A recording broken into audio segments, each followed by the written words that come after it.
بسم اللہ الرحمن الرحیم۔ یہ حضرت آدم علیہ نبینا و علیہ الصلاۃ والسلام کی بیوی اور تمام دنیا کے آدمیوں کی ماں ہیں۔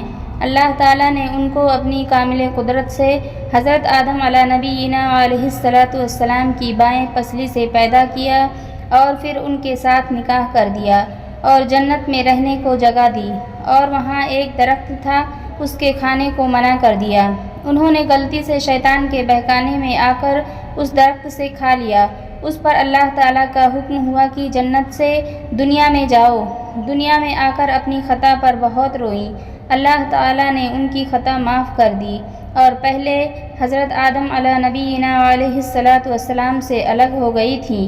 اللہ تعالیٰ نے پھر ان سے ملا دیا، پھر دونوں سے بے شمار اولاد پیدا ہوئی۔ دیکھو، حضرت حوا نے اپنی خطا کا اقرار کر لیا، توبہ کر لی۔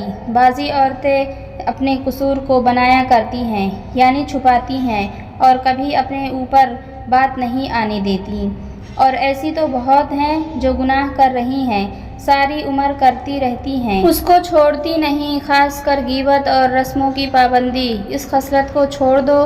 جو خطا و قصور ہو جائے اس کو فوراً چھوڑ کر توبہ کر لیا کرو، اور میرے چینل کو ضرور سبسکرائب کر لو۔ جزاک اللہ۔